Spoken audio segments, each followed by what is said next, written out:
나도 얼마 전에 강의실 보고 그래. 식강의실 봤을 때. 야, 내가 안 해도 개수를 안 해. 아 그래? 아 그런가 보다. 가연이하고 서진이하고 한 명 더 있는데?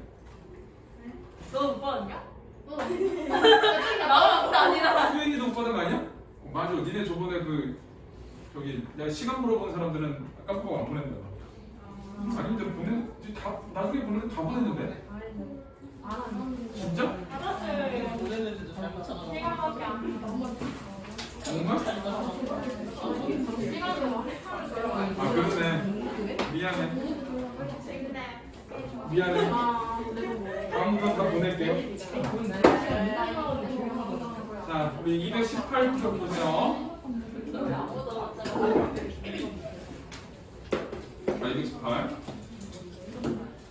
나 니한테 저기 애들은 다 단체 문자 보내면서 애들만 이렇게 저기 모비어든지 막 보내길래 단체 문자 보냈다는 생각은 안 하고 이상하게 오늘따라 애들이 이렇게 문자를 하지 그랬어.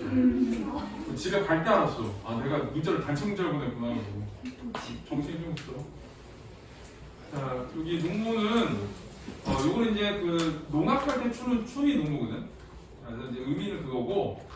자, 이 농무가 잘 드러난 부분이 어디냐면 제일 마지막 부분이에요.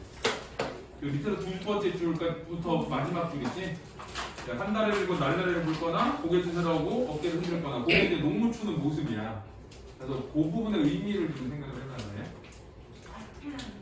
지난번에 수업을 해본 것 같아. 그치? 저번에 수업도 안 했어? 한 거 같은데? 그냥 안 했나? 다 하고 시험범위 빠진 거 아니야? 아닌가? 기억나지 않나? 사실 기억나지 않나? 지난번에 기억나지 않나? 자 여기 그 밑에 작품 안내를 보면은 막다른 지경에 내몰린 농민들의 절망 분노비 여기 농민들의 절망 분노비에 자 그거 일단 주셔야 돼. 논문 바로 밑에 제목 밑에. 자 그게 이제 그 여기는 화자의 정서가 되는 거고 그러면 그 정서를 일으키는 원인이 어떤 거냐면 그 산업화 과정의 소외된 농촌 현실 그게 이제 이런 정서를 일으키게 된 원인이 되는 거예요. 그래서 여기서 말하는 그 농무에서 보여주는 일단 시적 배경은 산업화 과정의 소외된 농촌의 현실인 거고 거기서 살아가는 농민들의 절망과 분노와 비애 요거를 이제 표현한 시야. 자 당대 현실을 사실적으로 그리며 자 그에 대한 부정적인 인식과 울분과 하늘 담은 신명을 통해 강렬하게 드러내고 있다. 그래서 자 거기는 어디를 붙이면 되냐? 자, 부정적 인식을 울분과 하늘 담은 신명을 통해 강렬하게 드러내고 있다는 것입니다. 자, 이게 원래는 그냥 의미상으로 울분과 한이거든. 울분과 한의 표출인데 여기 시에 써 있는 게 이제 신명이란다라는 말이 있어요. 밑에서 세 번째 줄에. 그리고 신명의 표현을 밑에 농무 추는 모습으로 보여주고 있거든. 자, 이제 그런 측면에서 이제 신명이라는 말을 굳이 써는 거예요. 이 표현에 써 있기 때문에. 그래서 단순히 즐거움의 신명이 아니라 울분과 한을 담은 신명. 그래서 진짜 여기는 울분의 표출 이렇게 뭔가. 자, 그래서 이렇게 되죠. 소외된 산업화 과정에서 소외된 농촌에서 농민들의 절망, 분노, 비애를 표현해주는 자시. 그래. 자, 밑에 작품 개가는 갈래는 그냥 보면 돼. 농민시라는 것이 농민에 대한 시라는 뜻이고. 자, 성격은 사실적으로 그리고 있다 이렇게 얘기해서. 그다음에 묘사적 있는데 거기 아까 말한 밑에서 두 번째 줄 있지? 밑에서 두 번째하고 마지막 줄. 자, 그 부분이 이제 농무 추는 모습을 묘사하고 있는 거고. 그다음 비판적이 있는데, 요거는 당시 농촌 상황에 대한 비판이야. 근데 농촌 상황이 농촌의 잘못이 아니라 당시 구조적 모순이어서 여기에 산업화 과정에서 농촌의 붕괴를 보여주는 거거든. 그래서 그 산업화 과정에서 소외된 농촌의 모습, 그거에 대한 비판이다. 자, 그다음에 제자는 농무고. 자, 산업화 과정에서 주제는 산업화 과정에서 소외된 농민들의 현실과 그것에 대한 비판. 그래서 이거 이제 그 농민시잖아. 그래서 소외된 농민. 소외된 농민. 자, 근데 소외된 농민이라고도 말하고 소외된 농촌이라고도 말하고 그래. 이제 그 비판인데, 자, 특징은 농민들의 소외된 현실을 직설적으로 드러내고 있고, 그래서 어떤 데 나오냐면 그 6행에 답답하고 고달프게 사는 것이 원통하다 여기도 나오고. 그 다음에 15행 있어. 15행 비록 같다 하면 농사 따위야 있지. 자 그런 데서 자 이게 그 소외된 현실을 직설적으로 드러낸다. 특히 이 시에서 모든 것의 원인은 어떤 거냐면 15행이에요.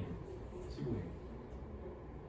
비록 값도 안 나오는 농사가 됐기 때문에 사람들이 도시로 떠나고 그래서 농촌이 비게 되고 그래. 이번에 역설적 상황을 통해 농민들의 심리를 효과적으로 드러낸다. 그런데 여기는 어디냐? 그 17, 18행이에요. 17, 18행. 세전을 거쳐 도수장에 와둘 때 우리는 점점 신명이 난다. 그래서 요거를 뭐 이따가 설명하겠지만 표면적으로는 요건 반어법인데 이 상황적으로 봤을 때 역설법이라고 얘기를 해.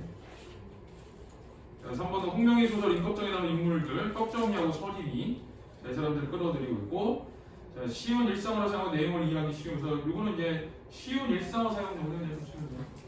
그러니까 뭔가 시를 쓰기 위해서 막 언어를 갈고 닦고 그런 게 없는 거야. 뭐 음절수를 줄였다든가 아니면 새로운 언어를 창조했다든가 이런 게 없이 그냥 우리가 흔히 쓰는 말로 쭉 써서 내려가는 겁니다. 자, 이제 본문을 볼게요. 자, 여기 앞쪽 부분에서는 하나 더 있다. 5번에는 요거 좀 써놔. 이거 공간의 이동에 따른 전개.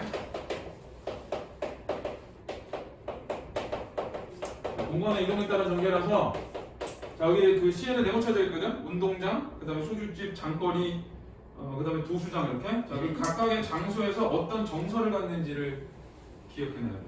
그래서 공간 이동에 따른 전개가 있고, 자, 그 장소에서 어떤 그 심리를 가지고 있냐. 자, 그거는 이제 219페이지에 나와. 자, 1행은 자, 징이 울린다, 막이 내렸다. 그래서 공연이 끝나고 정말 말 그대로 막이 내린 모습이에요. 근데 이거를 이제 그렇게만 해석은 안 하고 사회적으로도 해석을 하거든. 그래서 이 막이 내렸다라는 거는 그냥 눈에 보이는 거대로 하면은 이거는 공연이 끝났다 이렇게 보고, 두 번째는 원래 우리나라 농업국가였거든. 근데 이제 산업화가 되면서 이게 농업이 점점 이제 사그라들고 있어. 그래서 이거는 이제 자, 농촌의 시대가 자, 저물고 있다라는 거. 두 가지로 해석을 해.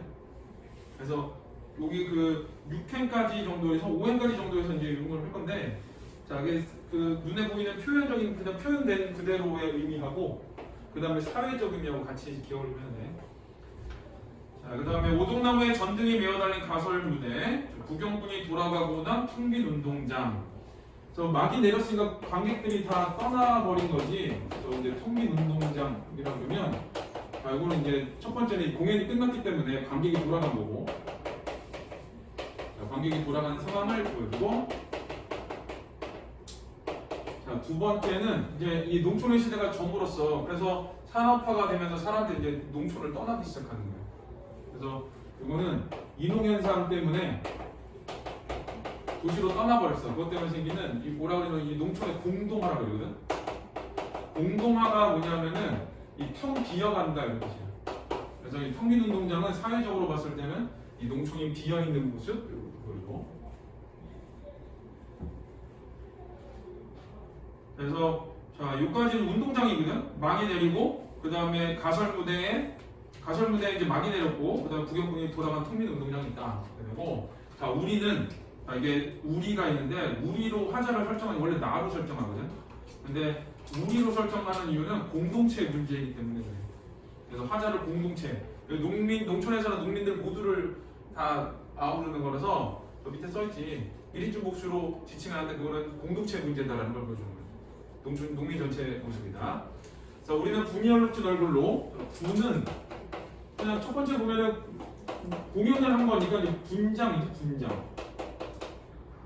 그래서 공연이 끝나고 관객이 돌아가서 우리가 분장이 그대로 남아있는 상황에서 소주집에 술을 마시는데, 자, 이거는 이제 사회적으로 보면 농촌의 시대가 저물어서 농촌이 공동화가 됐어. 그것 때문에 생기는 이제 울분이지, 울분 혹은 분노 이렇게 해석을 하는 거예요. 그래서 1번끼리 해석을 하고 2번끼리 해석을 하고 그래요. 그래서 학교 앞 소주집에 몰려 술을 마시는데, 자, 답답하고 고달프게 사는 것이 원통하다. 이제 자, 여기는 줄을 쳐야 돼요. 답답하고 고달프게 사는 것이 원통하다. 자, 이거는 술을 마시면서 농민들이 자기들이 갖고 있는 현재 상황과 그다음에 심리와 이런 거를 이제 직접적으로 표출하는 거예요. 그래서 이거는 이제 농민의 우리 집 화자의 내면을 직설적으로 표출했다. 네.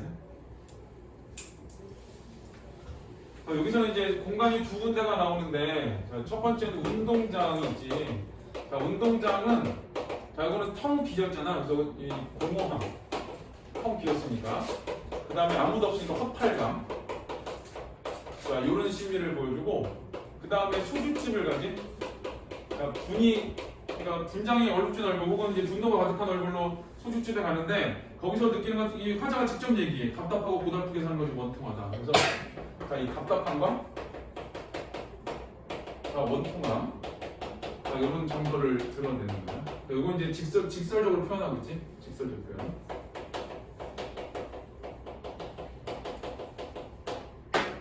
그 다음에 가는 데가 어디냐면, 꽹과리를 앞장서 장거리로 나서면 이제 장거리로 가는데,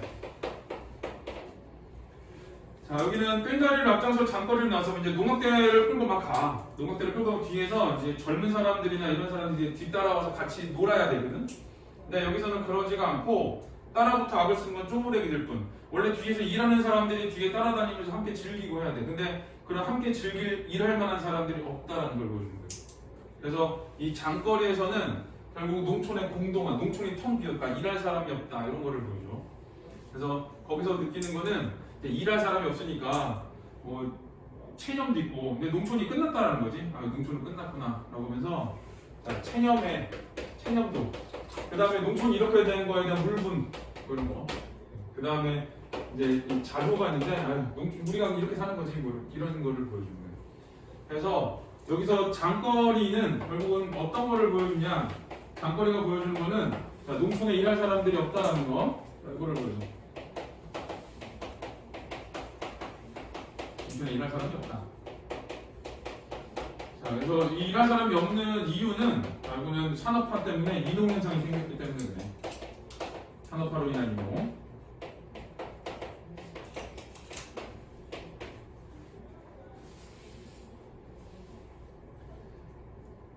그래서 이제 1행부터 시작해서 쭉 보면은 결국은 이 사람들은 뭔가 답답하고 고달픈 삶을 살거든. 자, 답답하고 고달픈 삶을 사는데 그 원인 중에 하나가 농촌에 사람이 없는 거야. 그럼 이 농촌에 사람이 없는 이유는 뭐냐? 아까 그 15행에 줄쳤던 거지. 비료가 없다는 농사. 그러니까 이윤이 남지 않기 때문에 사람들이 먹고 살기 힘들어서 떠나버리는 거지.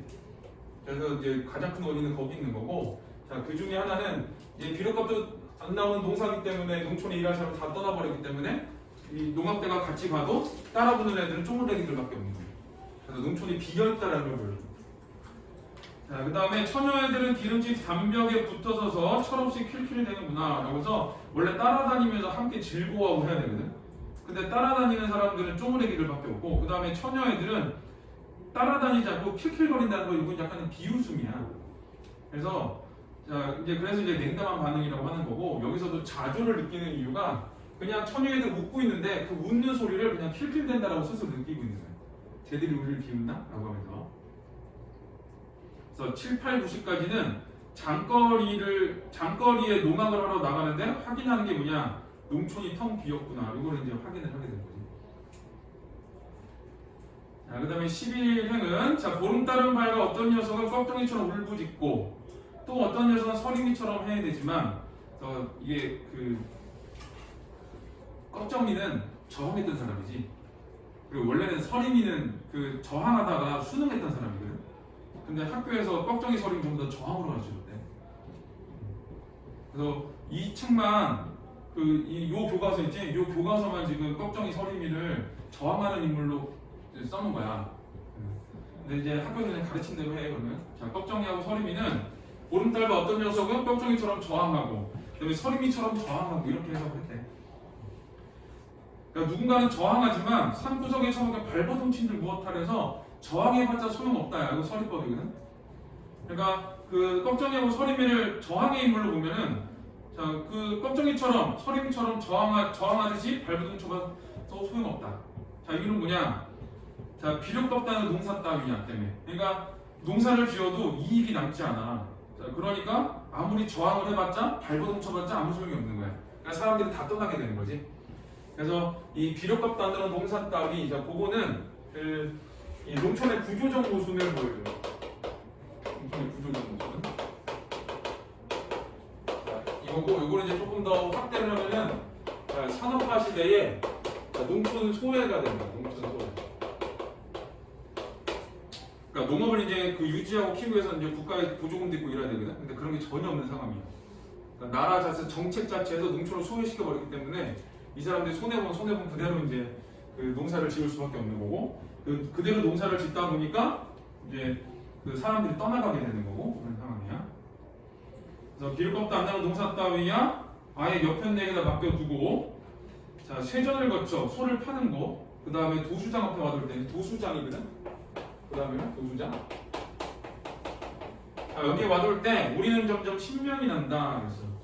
그래서 여기 표현 자체로는 신명이야 신명. 근데 좀 이상하지. 공하고 허탈하고 답답하고 원통하고 자 그 다음에 체념 걸리는 거 자주인데 갑자기 즐거움이 이상하잖아. 그래서 이거는 이 신명이라는 거는 보통 반어법 표현적으로 보면 반어법이라고 해요. 어떤 이 울분의 표출을 이렇게 신명이 난다 즐겁다 이렇게 얘기를 하는 거야. 자 우리는 점점 신명이 난다. 그래서 이 부분은 이렇게 돼. 그냥 표면적으로 봤을 때는 지금 이 사람이 괴로움과 고달픔의 상황으로 계속 돌고 있는 거거든. 자 그때 우리는 점점 신명이 난다. 그래서 신명 자체가 이제 반대로 얘기한 거야. 그래서 우리는 점점 울분이 난다 이렇게 해석을 하는 거고 표면적으로는. 자 근데 상황적으로 봤을 때는 이걸 그대로 도수장의 앞에 와둘 때의 시적 화제의 신미는 울분이야. 근데 울분이 있는 곳에서 신명이 난다 이렇게 해석을 하기도 해. 울분이 나지면 즐겁다 이렇게 되거든. 자 그런 거는 이제 두 가지 감정이 같이 나오는 거니까 자 그런 건 역설법이 되는 거지. 그래서 옛날에는 하나씩 가르쳐줬는데 요즘 둘 다 가르쳐줘. 그래서 이거는 이 신명 같은 그 부분 같은 경우는 이 표면적으로 봤을 때는 자 이거는 반어법으로 보고 신명을 울분으로 봐서 보는 거지. 그 다음에 이거는 이제 상황적으로 봤을 때는 자 이거를 역설로 보는 거. 자 이렇게 두 개.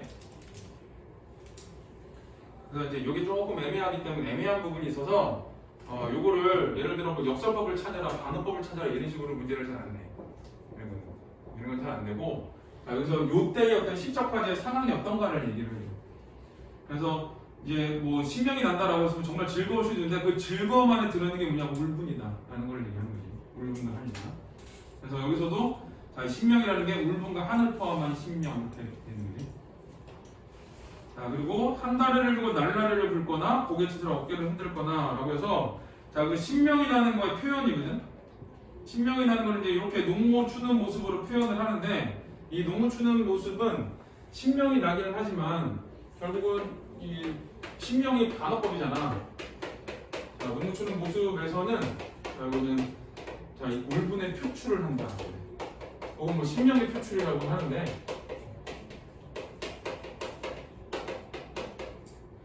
이 정확하면 애매하지 않게는 울분이 포함된 신명이야. 울분이 포함된 신명. 근데 실제 어떤 그 내면에서 울분이야, 울분. 그래서 이 울분을 표출한다. 조심할 게 뭐냐면 시인의 의도가 이 농촌현실을 뭐 극복하자 이런 내용이 들어있어도 시의 표현 자체는 울분의 표출까지만 나와.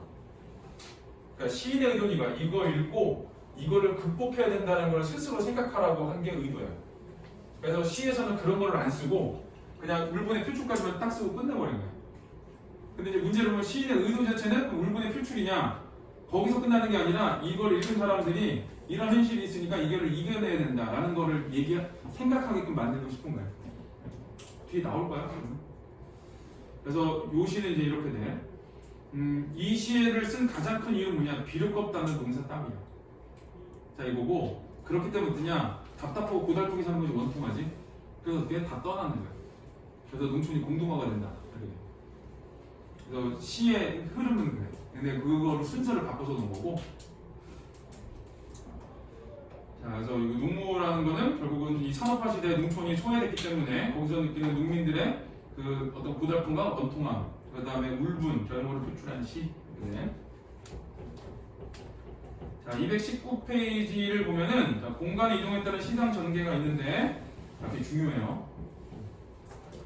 공간 이동에 따른 시상 전개도 있지만 여기서는 장소의 행동이 중요한 게 아니라 화제의 정서가 중요하거든. 장소하고 정서를 연결을 해야 돼. 운동장이 텅 비었잖아. 그래서 허무함과 허탈감이 된 거고. 소주집은 아예 대놓고 직설적으로 표현하지. 답답하고 고달프게 사는 것이 원통하다. 그래서 답답한 원통함이라고 되어 있지만 고달픔까지도 포함해도 돼.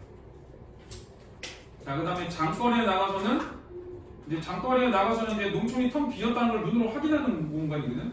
자, 그러다 보니까 이제 이 농촌이 이렇게 된 것에 대한 울분과 그다음에 더 이상 돌이킬 수 없다는 거의 체념과 그다음에 이제 뭐 처녀애들이 철없이 필터해야 된다. 자, 이런 데서 드러나는 뭐 자조와 자, 이런 거를 표현을 하는 거야. 자, 도수장에서는 신명이 난다 그러는데 뭐 신명의 의미는 울분과 한을 표출한다 이렇게 돼. 울분과 한의 표출.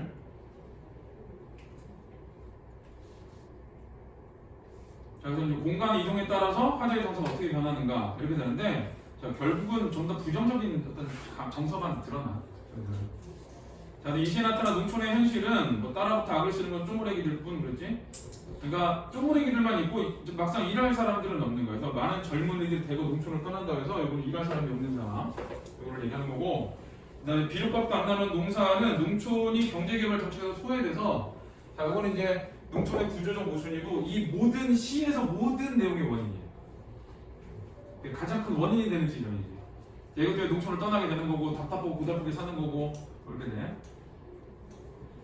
자, 그 다음에 이때 60, 70년대 산업화 과정에 소외된 농촌의 현실과 그래서 소외된 농촌 그 다음에 그로 인해 궁핍해진 농민들의 삶 그래서 이 소외된 농촌과 궁핍한 농민들의 모습을 드러내고 있다. 근데 그거의 원인은 어떤 거냐? 그 산업화예요. 산업화. 자, 그 다음에 화자를 우리로 설정한 효과 이거 중요해요. 이거 서술형으로도 나오고 우리지 우리. 그래서 그 화살표 밑에를 봐야 되는데 나가 개인이라면 우리는 나를 포함한 공동체를 의미한다. 그래서 공동체고 그럼 어떤 공동체냐? 농촌 공동체지. 농민들의 모습이야. 소외된 농촌에서 사는 농민들.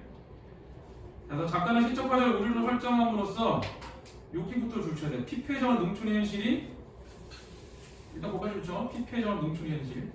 어느 한 개의 문제가 아닌 이 뒤에 농촌 공동체 모두의 문제다. 그래서 이 뒤에도 이제 우리라는 게 나오거든.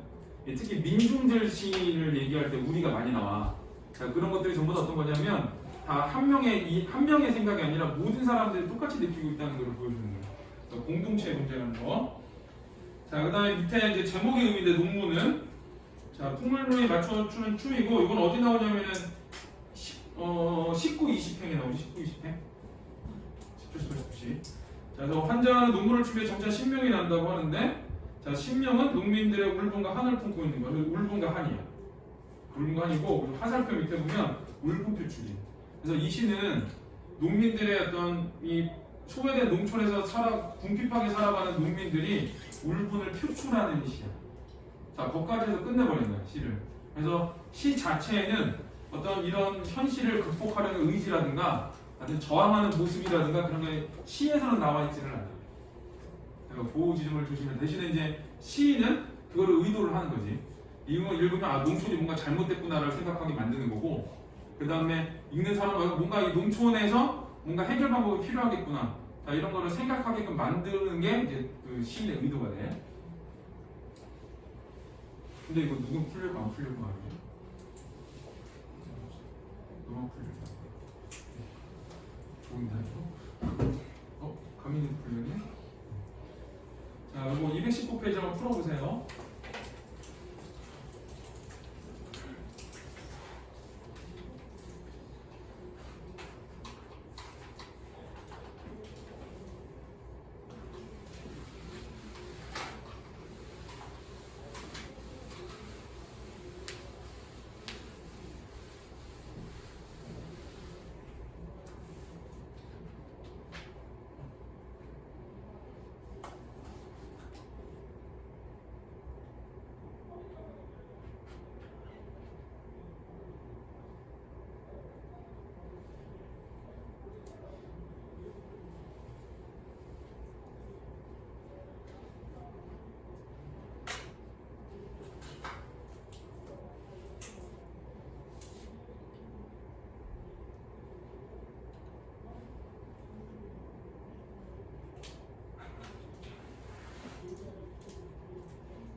자, 1번은 4번이지.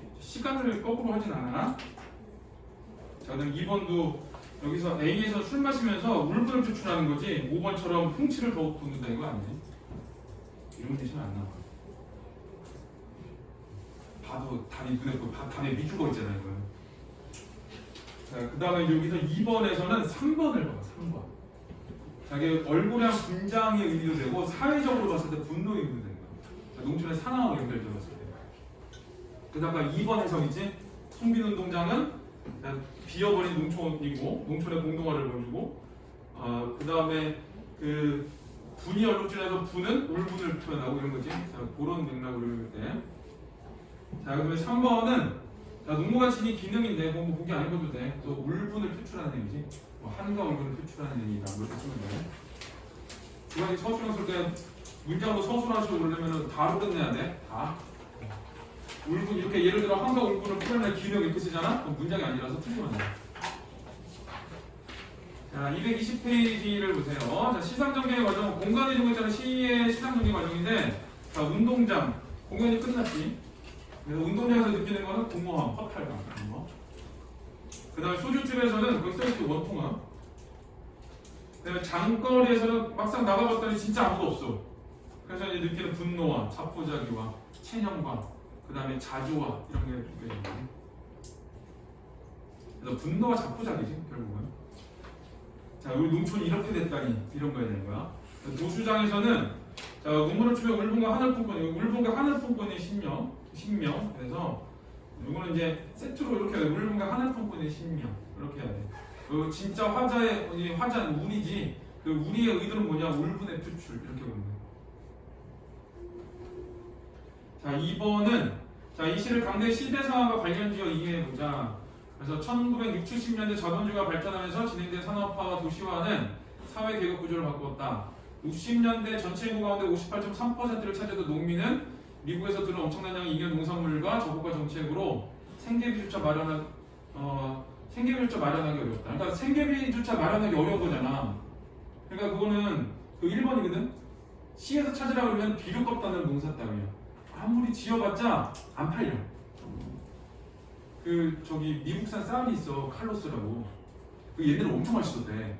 근데 우리나라 품질계량 엄청 많이 했잖아. 그래서 미국에서 한번 갖고 왔거든. 몇 년 전에. 도로 회수해 갔어. 맛없다 그래가지고 사람들이. 한국 쌀이 제일 맛있대. 근데 그 전에는 안 그랬어. 미국 쌀의 품질도 조금 싸고 이러니까 한국 쌀을 오히려 안 먹어. 그러니까 이제 사람들이 농사를 줘도 안 팔리고 그래. 자, 이제 그러니까 이렇게 살기 생계비조차 마련하기 어려웠고, 자, 그거를 이제 시에서 표현할 때는 비료값도 안 나는 농사 따위라고 얘기를 한 거지. 자, 살기 어려운 농민들이 차츰 농촌을 떠났고, 여기 농촌을 떠났고부터 중요해. 그래서 이제 이농현상이거든 이게. 그러니까 이거지 산업화 도시화 때문에 농촌이 소외됐어 정책에서. 그러다 보니까 먹고 살 게 없으니까 사람들이 농촌을 떠난 거야. 이농현상이 생기고. 자, 농업 인구는 1970년 전체 인구의 44.7%에서 1975년 37.5%로 크게 줄었다. 전체 산업에서 농업이 차지하는 비중도 점점 줄었고 비실지구 농가는 1971년 전체 농가 가운데 75.7%에 이르렀다. 그래서 결국은 어떤 거냐? 농업이 점점 그 쇠락하고 있는 거지. 자, 그런 모습들이 이제 뭐 막이 내렸다 이런 식으로 표현을 하는 거고, 그 다음에 이농현상이 됐기 때문에 텅빈 운동장 이런 식으로 표현을 하는 거예요. 자, 그래서 1번은 생계비조차 마련하기 어려운 농민의 상황은 비료값도 안 나는 농사 땅이고, 그 다음에 이농으로 쓸쓸해진 농촌의 풍경을 형성한 거는 자, 우리 따로부터 악을 쓰면 쪼그라들게 되겠군. 자, 그래서 농악대가 가면 뒤따라와야 되는데 아무도 뒤따라오지 않는 상황을 보죠. 자, 이제 3번은 이제 시인이 말하고자 하는 거거든. 시의 표현량이 있는 거가 좀 달라. 그러니까 내가 다 얘기하지 않잖아. 예를 들어 그냥 평소에도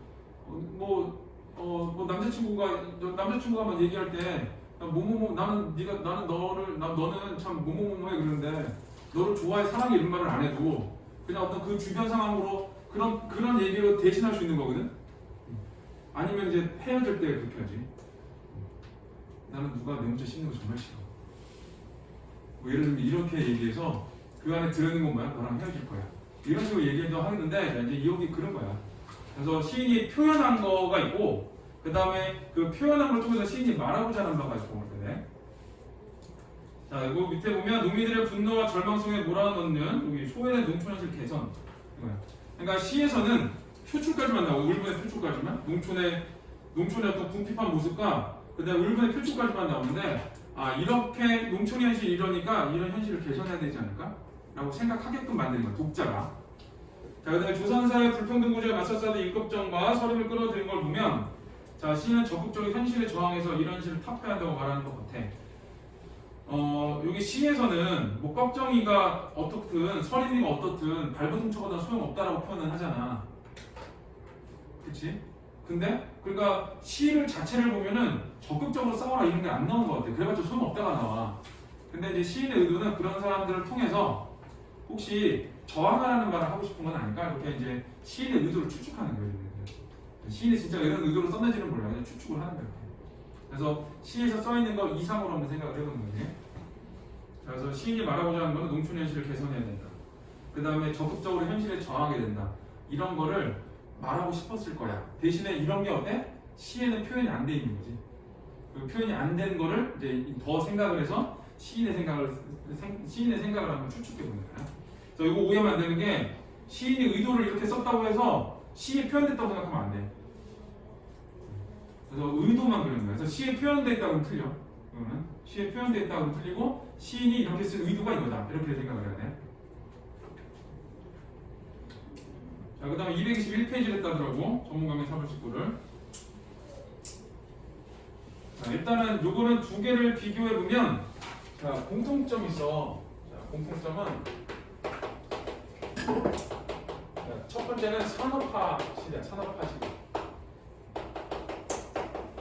자, 요거라는 거고, 자, 두 번째는 타자가 무기야.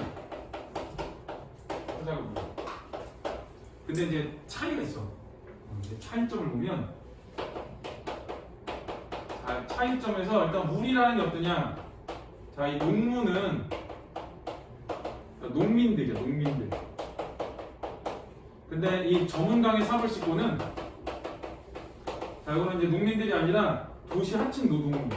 도시 하층 노동자. 일단 화자가 다르지. 공동체 문제는 똑같지만. 그 다음에 또 하나는 여기서 나타나는 반응이거든. 반응이 어떠냐면은 이 농무 같은 경우는 울분도 있지만 뭐 체념도 있어. 그냥 포기하는 거야. 어차피 세상 이렇게 된 거. 그러니까 발버둥 쳐봤자 소용없다 이 말 나오잖아. 그래서 울분과 체념인데 특히 울분이 좀 강해. 근데 이 전문강의 사불식구는 울분이 아니라 이건 체념이야, 체념. 그래서 태도가 달라. 이 현실에 대응하는 태도가 다르다는 거.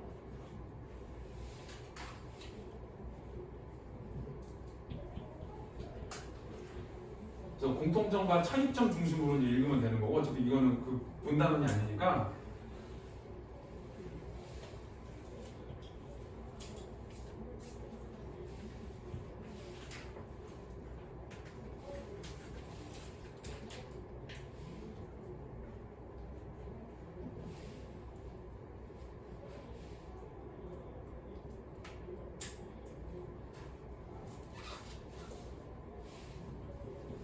가민이 이렇게 빽빽하게 뭐가 써있지? 뭐지 이게? 지난번에 했나? 아까 대평애들 유자 주셨는데 문제가 다 풀려있어. 막 써있고. 그래서 또 혼자 감동해서 얘네는 미리 공부했구나. 애들이 가르쳐줬어. 시험 범위자고 나갔는데 안 나갔고. 그러니까 지난번에 중간고사 때 나갔던 거였어. 어쩐지 다 풀렸더라 뒤에 문제까지. 혼자 감동했네. 자, 읽어볼게요. 전문강의 사불식구. 자, 이거는 일단 흐르는 것이 물뿐이냐? 이거 서리법이야. 자, 흐르는 것은 물뿐만이 아니다. 그래서 우리가 자, 이것도 우리가 공동체의 문제인 거고, 이건 이제 도시 하층 노동민들이야. 도시 하층 노동자. 자, 우리가 저와 같아. 이 저는 물이야. 우리도 저 물과 같아서 강변에다가 삽을 씻으며, 이 삽이라는 건 노동자를 상징하는 말이거든. 그래서 강변에다가 삽을 씻으면서 거기 슬픔도 퍼다버린다. 자, 여기 슬픔도 퍼다버린다고 했는데 여기서는 두 가지야. 첫 번째는 노동자의 비애를 갖고 있다. 비예요? 슬픔이지. 노동자의 비애. 그 다음에 또 하나는 퍼다버리잖아. 그러면은 이 슬픔이 완전히 사라지는 거냐? 그게 아니야. 이건 그냥 일시적인 위로예요. 그러니까 여기는 화자는 그 강변에 삽을 씻으면서 슬픔도 퍼다버리는데 이 슬픔이 완전히 사라지는 게 아니라 이 슬픔이 또 반복되는 거야. 그리고 버리고 반복되고 버리고 그래서 이게 계속 순환이 되는 거야. 자, 일이 끝나 점으로 스스로 깊어가는 강을 보며 이거 깊어가는 거는 수심이 깊어간다도 되지만 여기다가 슬픔을 퍼다버리잖아. 그래서 슬픔이 깊어간다 이렇게 해석하게 돼요. 자, 스스로 깊어가는 강을 보며 자, 이거 줄 쳐야 돼. 죽으러 앉아 담배나 피우고 나는 돌아갈 뿐이고 줄 쳐야 돼. 자, 결국은 이 시적 화자는 노동자하고 노동자로서의 비애를 가지고 있거든. 근데 그거를 해결하거나 이럴 생각이 없이 죽으러 앉아 담배나 피우고 나는 돌아갈 뿐이래. 그러니까 어떤 모습이냐? 체념적인 모습이야. 체념적이고 무기력한 모습을 보여주는 거야. 체념과 무기력이야.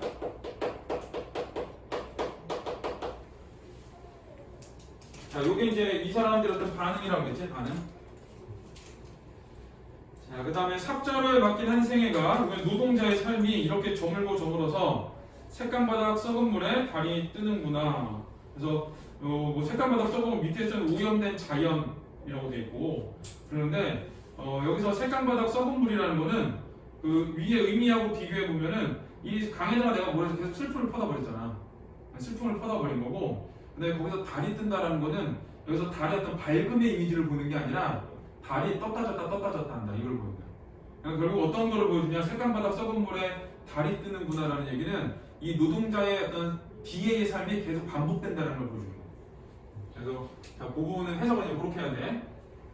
그래서 이 노동자의 비애의 삶이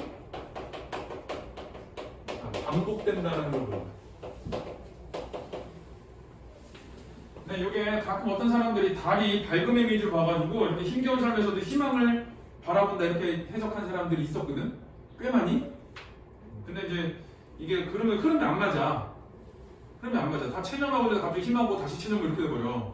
그러니까 흐름이 안 맞으니까 좀 쌩까 썼는데 누군가가 물어봤어. 시 쓴 사람한테. 이 사람 살아있거든.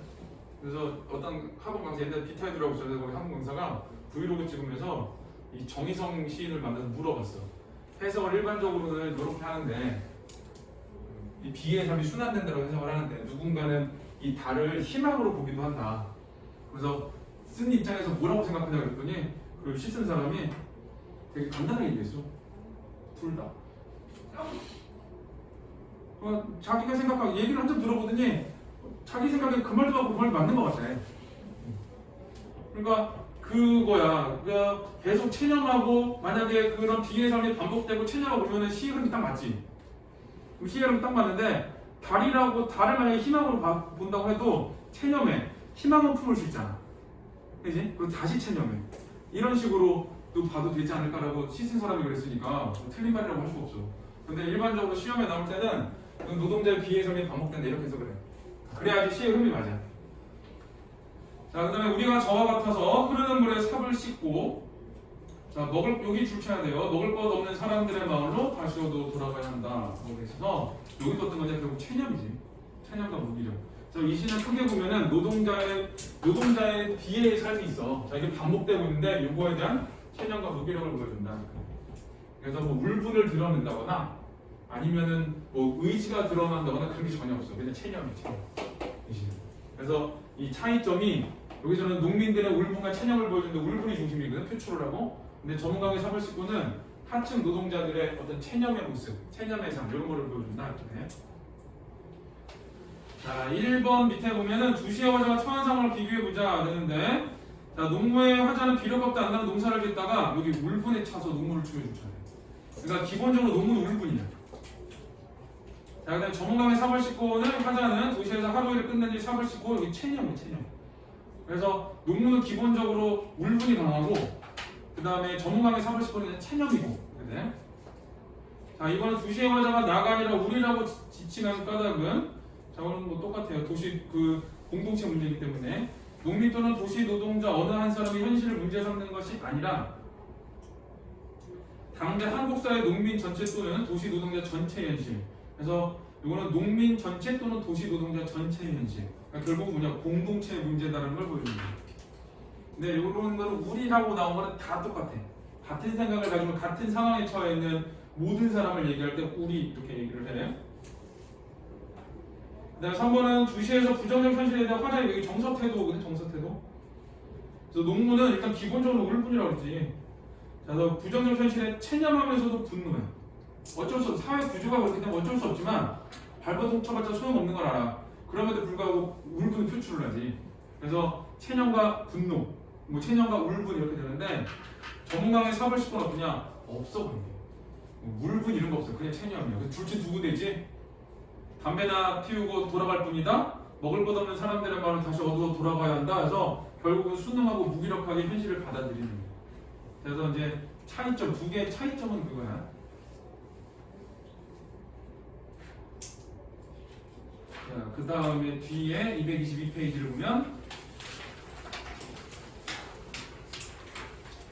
자, 농무는 수십 년대 초 농촌 현실을 노래하는 시다. 공업 중심의 근대화 과정에서 소외된 농민들의 답답하고 고달픈 삶 그리고 현실에 그래서 울분과 절망을 농무를 통해 드러내었다. 그래서 일단 고기에 줄쳐야 돼. 고문장에. 자, 근대화 과정에서 소외된 농민들의 답답하고 고달픈 삶 그런 현실에 그래서 울분과 절망 이거를 표현한 거야. 자, 산업화 이전 농촌사에서 공동체 구성원 모두 함께하는 축제 마당에서 농민들의 흥겨운 신명을 표하는 농무가 지금 울분과 절망을 드러내는 성격이 있고 여기 줄 쳐야 돼요. 울분과 절망을 드러내는 성격의 것으로 표현하. 농무의 성격이 바뀐 거야. 농무의 성격이 옛날에는 신명을 표현했던 건데 지금은 이제 울분과 절망이다. 대신에 이제 앞에서 계속 나온 거면 마지막에 시에서 신명이라는 말이 나오잖아. 그래서 이제 울분과 절망을 포함한 신명 이렇게 되지. 결국 울분과 절망이라는 얘기야 그거는. 자, 그 다음에 농무에는 흥명이 되어서서 임꺽정의 등장인물이 임꺽정과 설임이 나오는데 자, 소설 속 두 인물의 특성을 빌려 농무를 추는 농민들의 모습을 잘 드러내었다. 저희는 앞선 여기 줄차야 앞선 문학의 창조적겠습니다. 일단 거기 좀 줄차야 돼. 그러니까 어떤 갈래를 넘나든 건 아니에요. 그러니까 어떤 그 문학이나 예술의 갈래를 넘나든 건 아니고 다른 갈래의 문학을 받아들였다. 자, 농민의 어두운 현실을 증언한 농무의 중심에는 우리 사회의 바람직한 변화를 지향한 진보적인 의식이 자리 잡고 있다. 그러니까 시인이 이런 농촌의 모습, 구조적 모순이나 이런 상황을 보고 이거를 개선해야 된다는 생각을 갖고 이거는 이제 시인의 생각이야. 그리고 이제 시를 쓴 거지. 근데 이런 거를 다 드러내지 않고 어디까지만 쓴 거야? 울분의 표출까지만 쓴 거야. 농촌의 현실과 울분의 표출까지만. 그리고 뒤에서 어떤 바람직한 변화를 지향한다라는 거는 이제 독자가 읽으면서 생각을 해야 될 부분이에요. 근데 이제 시인의 의도는 이제 그런 거지. 자, 이제는 농무는 우리 시 한 줄로 떠오르는 현실 참여적 민중시의 성부라고 할 수 있다. 그런데 그거는 넘어가도 되고. 그래서 이거는 시인의 의도한 바와 그다음에 시에서 표현된 바가 좀 달라. 자, 그거를 좀 기억해야 돼. 그러니까 시인의 의도 이거를 시에 표현됐다라고 생각을 하면 안 돼. 표현은 아니야. 그거는 이제 독자가 읽으면서 아 시인이 이런 생각을 했구나를 추측하는 거야.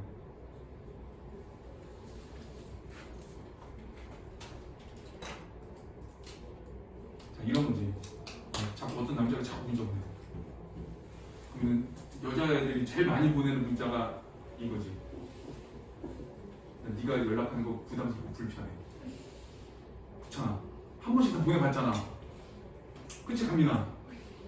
그 의도가 뭐야? 그냥 불편하다는 걸 느껴라야? 안에 의도는 뭐야? 문자를 좀 조금 보내든가 아니면은 연락하지 마지. 연락하지 마가 좀 더 강하지.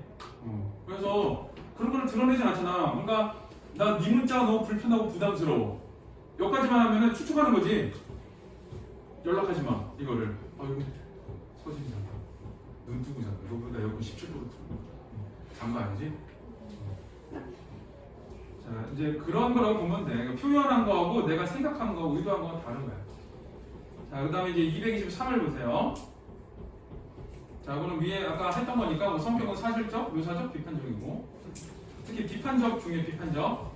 자, 제재는 농무고, 자 주제는 산업화 과정에서 소외된 농민들의 현실과 그에 대한 비판. 자, 특징은 뭐 소외된 현실을 직설적으로 드러내고 답답하고 원통하게 사는 것이 뭐 고달프다 이런 것도 있고 비료값 안 나는 농산감이라도 있고 역설적 상황은 신명 나오는 부분. 네, 홍명희의 소설이 임꺽정에서 인물을 끌어들이고 있고 뭐 쉬운 일상을 썼고 그렇대. 자, 그 다음 밑에는 이제 시의 표현상 특징을 볼 건데, 자, 그거는 공간 이동에 따른 시상 정리지. 그래서 공간 이동하고, 그 다음에 그 정사하고 잘 매칭을 하라고 했지.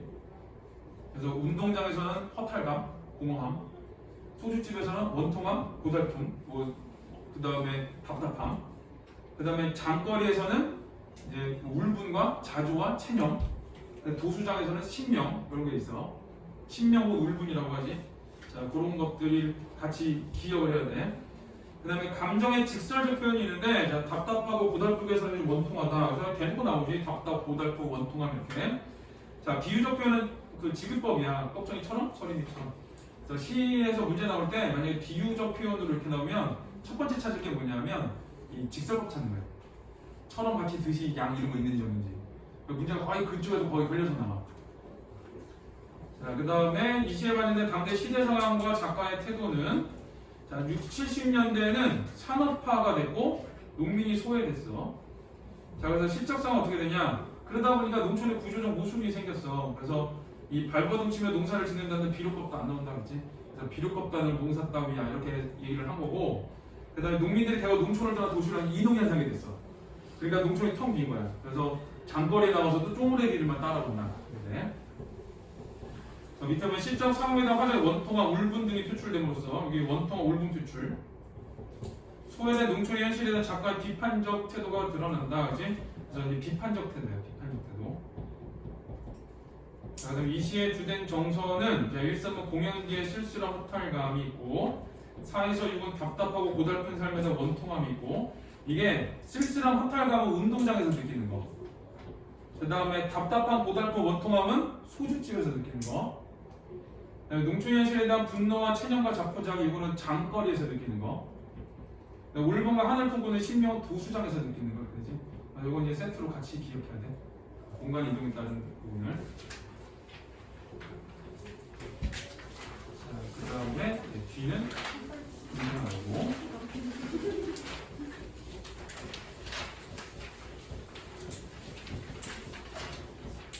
뒤에가 이제 구음을 해야 되는데, 니네 이번에 소설이 엄청 많구만. 3문밖에 없던데? 아마 2학기 때는 내 생각에는 문학 안 할 것 같아. 엄내만 할 것 같아.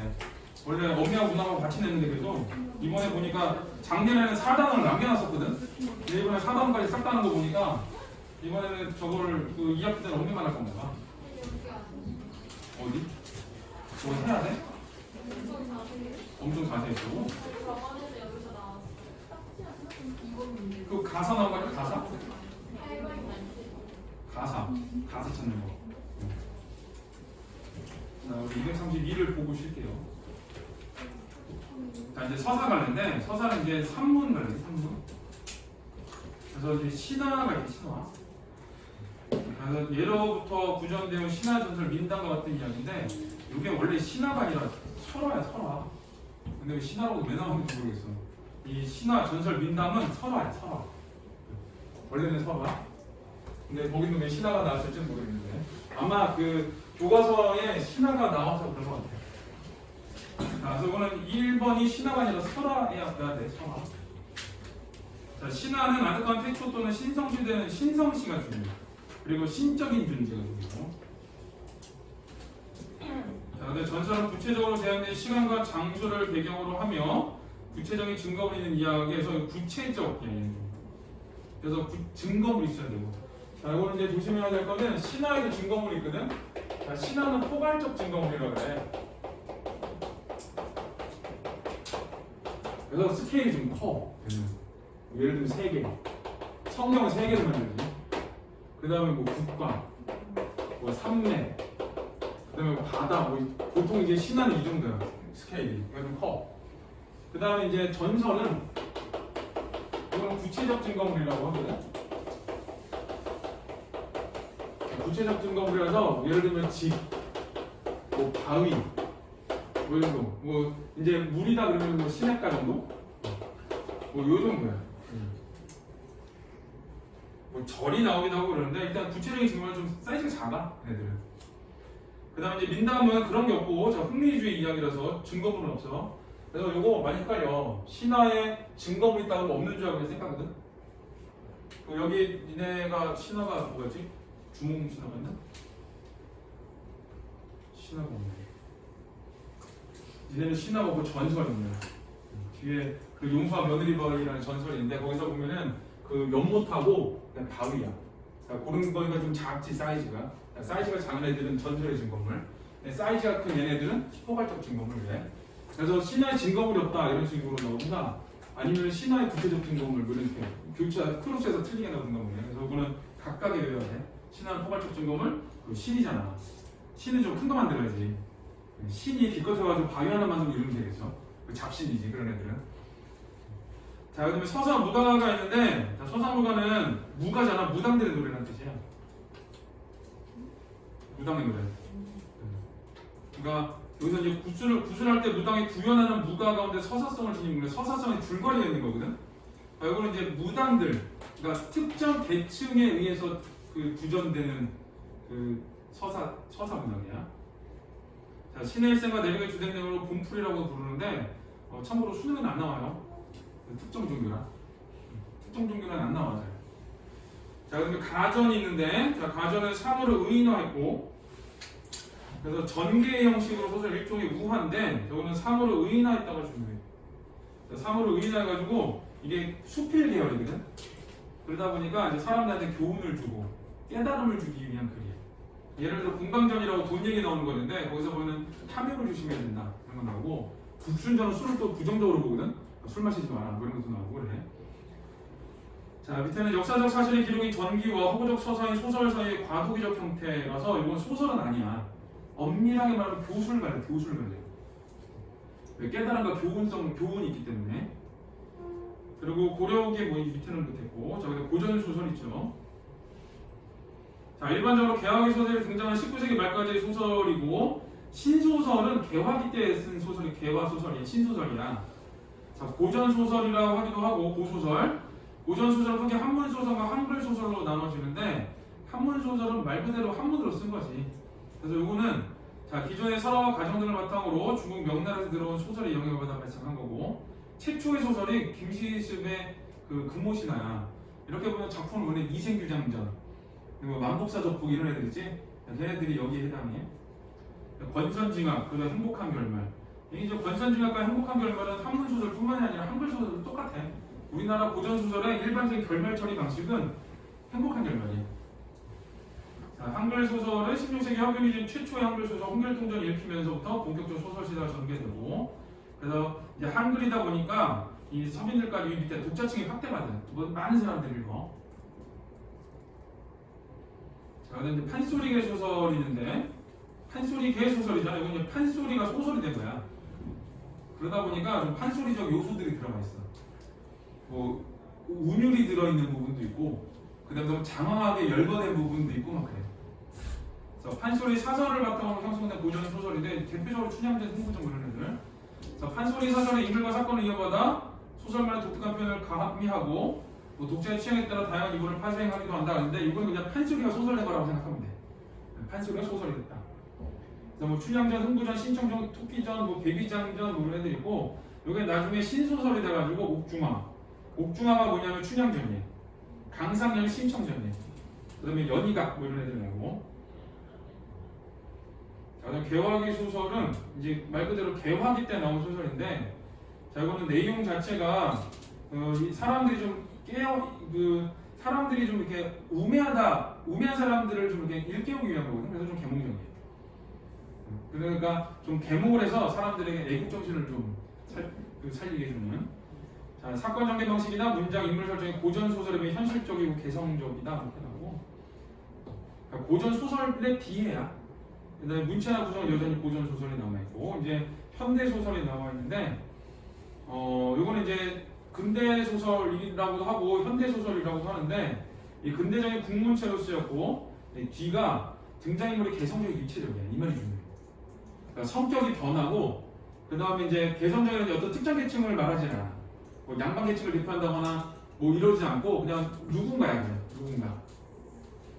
자, 사건 전개 방식이 일정한 틀에서 벗어나 있고, 자, 그 다음에 이광수의 무정이 최초의 근대 소설이라고 되어 있는데, 자, 이거는 이제 근대 소설이고 현대 소설은 좀 뒤에 다른 작품이라고 그래요. 그래서 이제 보통 이제 교과서에서는 자, 무정이 근대 소설이다. 근데 좀 한계는 있어. 자, 그럼 이제 교과서에 나오는 애는 어떤 애냐? 일단 신화에는 없어. 신화는 일단 교과서 시험범위 없고, 서사무가 더 없고, 자, 뒤에 쭉 보면 그쪽에서 나올 거니까 여기서는 없네. 나온 게 여기서 고전 소설의 한글 소설 일단 나와.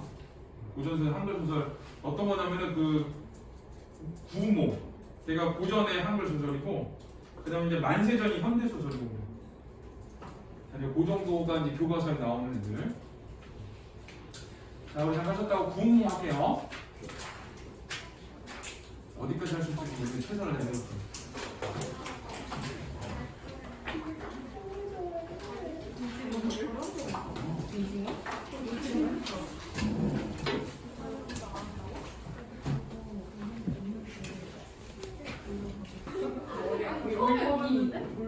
자, 우리 이제 구모 할게요.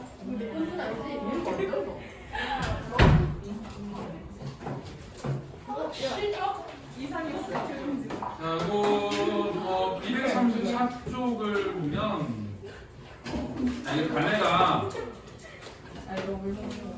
갈래가 고전 소설, 장편 소설 이런 건 별로 안 중요해. 몽짜르 소설이 중요해. 왜 중요하냐면은 이 작품이 몽짜르 소설의 거의 최초작품이에요. 그러니까 효시라는 말 쓰거든. 이제 그럼 몽짜르가 뭔지를 알아야지. 이런 거야. 내가 꿈을 꿨는데 얼마 전에 어떤 여자한테 프로포즈를 했는데 까였어. 눈앞에서 카톡 보냈어 나한테. 싫다고. 눈앞에서. 이상하지. 근데 아무리 생각해도 그 여자가 누군지 모르겠어. 꿈속에서 누군지 몰랐고 현실에서 누군지 기억이 안 나. 근데 또 다른 여자한테 프로포즈를 했어. 꿈속에서 내가 화장실 갔다 온다고 그러더니 화장실 갔다 와서 대답하기도 화장실에 안 나와. 결국은 한밤에 프로포즈 2명 해가지고 저기 다 까였거든? 근데 여기서는 프로포즈에서 까는 게 중요한 게 아니라 내가 꿈꿨잖아. 근데 꿈속에서 누구야? 나야. 이런 꿈이 있고, 또 하나는 내가 이제 꿈을 꿨는데 꿈속에 김우빈이 돼가지고 한심히 손을 잡고 가는 일은 맞아, 우리들을 그랬어. 너무 낭만적이야. 지금 카톡 푸사 그거야. 근데 자 이제 여기서는 내가 한심히 손 잡는 게 중요한 게 아니라 내가 꿈에서 누가 됐어? 김우빈이 됐잖아. 몽짜르 소설은 뭐냐면 꿈속의 인물하고 그러니까 현실의 인물하고 꿈속의 인물이 다를 때 몽짜르 소설이야. 판단하는 기준이야 이게. 그러면 내가 꿈속에 김우빈이 된 건 몽짜르야. 소설을 만들면. 근데 이게 몽유록이라는 게 있거든. 그거는 내가 그냥 나야. 그래서 프로포즈 2번 까인 거지. 자, 그거는 그냥 몽유록이야. 기분 더럽게 나빠가지고 하루 종일 기분 나빴어. 와이프한테 얘기를 했거든. 나 꿈속에서 어떤 여자 2명한테 프로포즈를 까였다 그랬더니 대답이 너 연애하니? 맨날 나한테 그래. 뭐만 하면은 너 연애하니? 그 김우빈이 한지민 손을 잡고 가면서 막 그런 대사를 해. 잘 봐. 내가 누나 얼마나 사랑하는지 이렇게 대사를 해. 오, 그래서 그걸 내가 카톡에다 프로필을 막 했어. 너무 낭만적이었더니 문자 카톡 왔어. 야 정신 차려. 아 더러워 죽겠다 그냥. 그러고 집에 갔더니 야 빨리 카톡 안 내려? 그래 그래서 왜? 그래서 얼마나 낭만적이야 그랬더니 야 더러워가지고 그러지 좀 마 그러는데 그래도 꿋꿋하게 해. 너무 낭만적이지 않냐 그거? 내가 그거를 갑자기 봤어. 근데 이거 고장면만 딱 봤어. 갑자기 한팀이 헤어지자고 얘기하는데 둘이 손 잡고 가고 있어. 야 쟤네 헤어진다는데 왜 손 잡고 가? 그랬더니 김우빈이 안 헤어진다고 했대. 그래서 이제 손 잡고 완전 낭만적이야. 로맨틱하지. 아 이제 몽짜르 소설은 내가 김우빈이 되는 거야. 자, 그다음에 성격은 환상적 불교적인데 이건 성격이 다 들어있어. 불교도 있고, 유교, 불교, 도교가 다 들어있어. 자, 유교, 불교, 자, 도교의 사상이 자, 이 다 들어있는 거고, 그 중에 누가 강한 거냐? 불교가 강한 거야. 불교가 강하다. 중요해. 자, 그다음에 자 배경은 자 중국 당나라 때고 뭐 공간인실은 뭐 중국 남한 형상 연합인데 그건 크게 중요하지 않아요. 그냥 배경은 중국이고 시점은 원래 전지적 작가 시점이고 자 주제가 만약에 주제를 한자성어로 찾으라 그러면은 부귀영화의 덧없음까지만 찾거든. 인생무상이라고 해서. 자, 근데 그러면 교육적이지 않지. 그리고 내용에서도 그걸 이겨내기 위해서 불교의 귀의를 해. 그래서 부귀영화의 덧없음 하나 하고 또 하나는 삶의 진정한 것들을 추구한다. 그래서 이 부귀영화의 덧없음, 인생무상을 극복하기 위해 불도에 귀의한다. 이렇게 돼. 자, 특징은 후가 현실 오가는 환몽구조라고 돼 있어서 이거는 환몽구조는 현실꿈 현실인데 현실꿈 현실. 자, 이렇게 하는 게 환몽구조고. 자, 근데 아까 뭐라고 했어? 여기 인물하고 여기 인물은 달라. 자, 그 다음에 현실 공간과 꿈속 공간이 모두 환상적으로 그려지는데 어디가 더 환상적이냐면 현실이 더 환상적이에요. 그래서 이 소설의 좀 특징은 현실이 꿈 같고 꿈이 현실 같고 좀 그래요.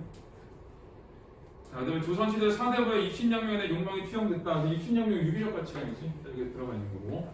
그 다음에 얘네 아빠가 양소인분의 아빠가 신선이 돼가지고 하늘로 날아가 버려. 자, 그런 건 이제 도구적이고. 자, 근데 그 중에서 가장 강하게 나오는 게 뭐냐? 불교적이다. 자, 근데 불교적 색채가 두드러지는데 이거는 그 주인공이 승려이기도 하고, 그 다음에 이제 불교의 공사상이라는 게 있거든. 아무것도 없다라는 거.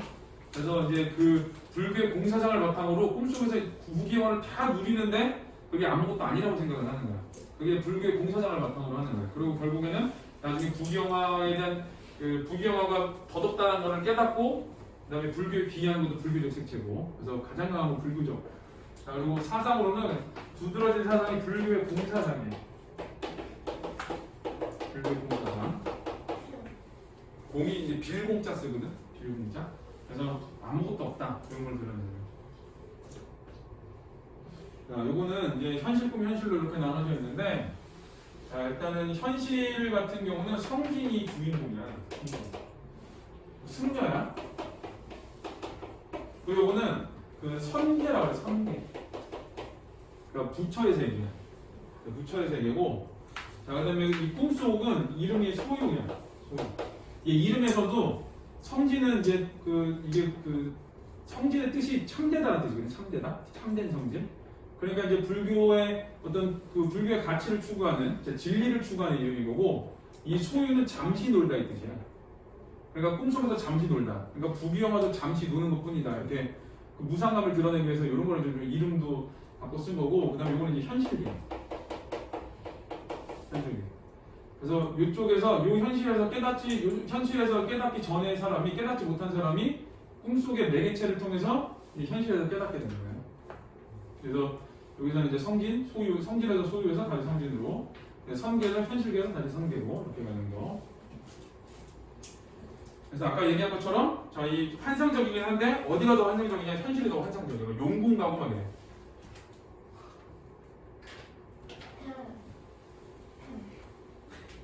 왜 이렇게 자꾸 이렇게 담배 피자고 그런 사람처럼.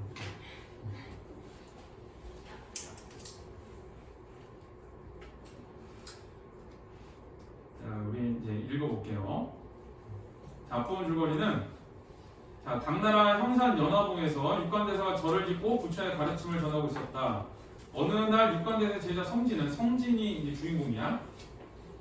공정호 용왕이 인사를 드리러 가고 위부인의 시녀들은 팔선녀는 육관대사에 인사를 드리러 온다. 여기서 성진이 있고 팔선녀가 있는데 얘네들이 전부 다 이 깨달음을 받아야 되는 대상들이야. 그래서 얘네들이 전부 다 이제 꿈속으로 같이 들어가. 자, 이때 성진이 동정호에 이르러 물결을 헤치고 수정궁에 들어가니, 이런 게 이제 그 비현실적이지 용궁으로 갈 수가 없잖아. 근데 현실 얘기야 지금 이게. 현실품 현실 중에 현실 얘기거든.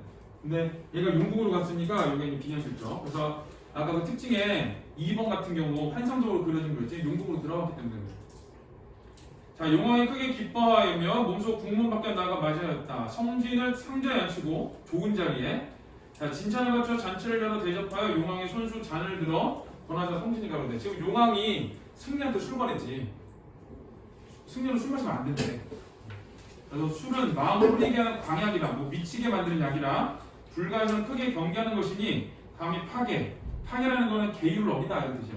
계율을 어기지 못하겠나이다. 그래서 일단은 그 용왕이 술을 원하니까 성진이 거절했는데, 자, 용왕이 가로되 부처가 5가지 계율로 술을 경계하는 줄을 내 어찌 모르리오만 궁중에서 쓰는 술은 인간의 강약과 달라서 다만 사람의 기운을 화창케 하고 마음을 방탕하게 아니하나이다.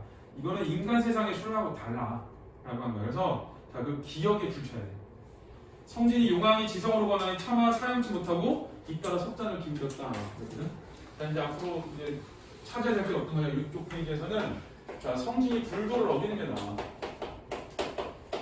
성진이 불도를 어기는 게 나오는데 이 불도를 어기는 게 결국 뭐냐? 자, 인간 세상으로 추방되는 이유가 돼. 세 가지 나올 거거든. 첫 번째가 술을 마셨어.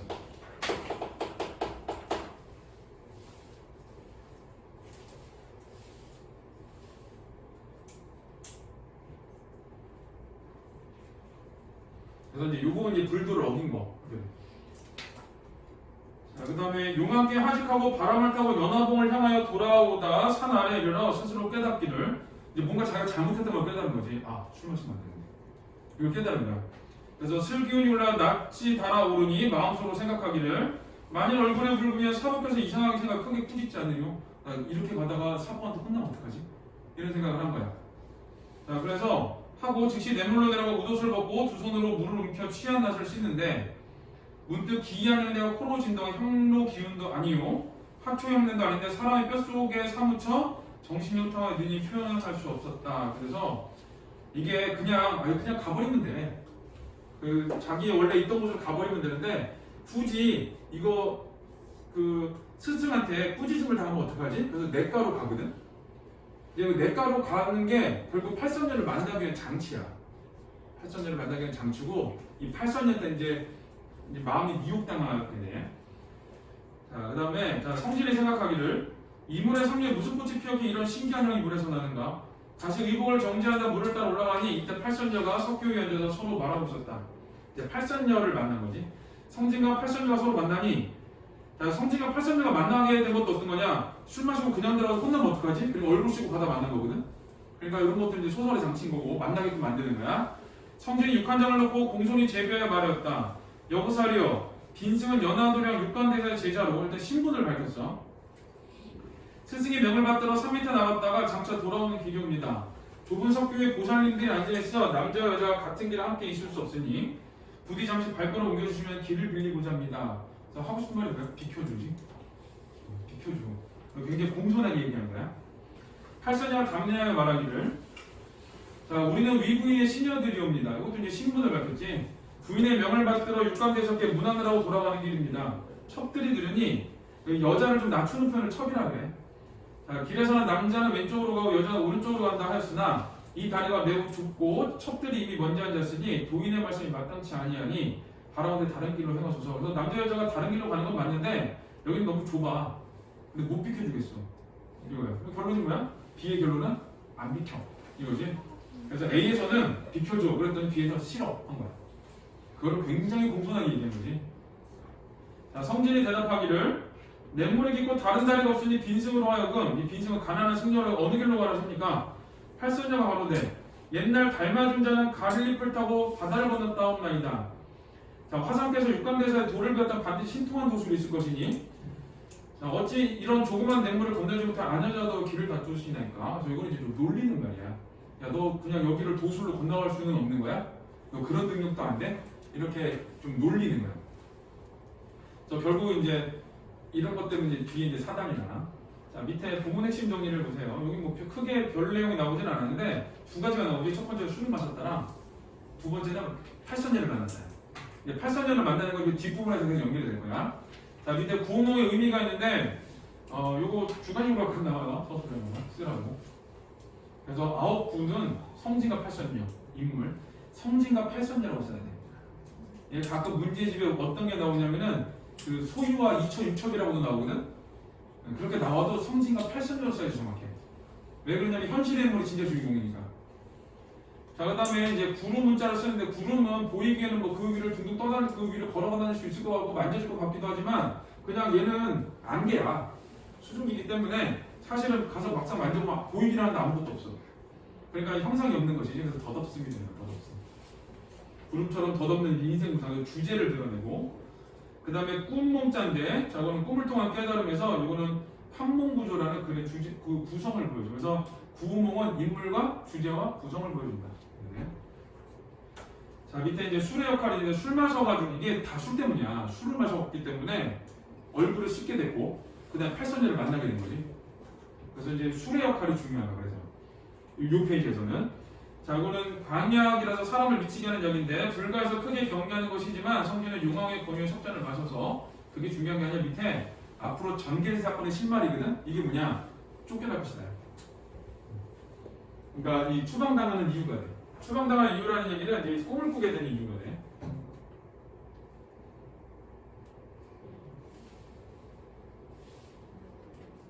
자, 거기 1번, 2번은 그냥 내가 풀게. 자, 기억에 대한 감상인데, 자, 기억은 술 마신 거지. 자, 이거 성진이 팔선녀와 섞여서 희롱하게 된 것은 기억과 관련이 있어. 왜 있어? 술 마셔가지고 혼날까봐 얼굴 씻고 가다가 만난 거지. 그래서 1번 맞아. 1번 맞아. 그 다음에 2번은 용왕은 성진의 도량을 시험해보기. 얘가 어느 정도의 마음 씀씀을 갖고 있나를 시험해보기가 아니지. 반가워서 그랬지. 2번이 틀렸고. 그 다음에 3번은 취한 낯을 씻는 것을 보니 스스로에 대해 죄책감, 불도를 어겼구나라는 걸 보여주고. 근데 부처의 가르침을 술에 경계하라고 했으니 성질이 기억을 하지 말았어야 돼. 이게 결국은 얘 때문에 꼬리에 꼬리를 물어가지고 그 팔선녀하고 만나게 된 거고. 그래서 언어로 수작하거든. 그 다음에 예쁜 여자 8명이 링크하고 갔어. 그러니까 막 이게 계속 눈앞에 아른아른 거리는 거야. 이렇게 아른아른 거려. 잘생긴 남자 보고 나면 이렇게 아른아른 거려.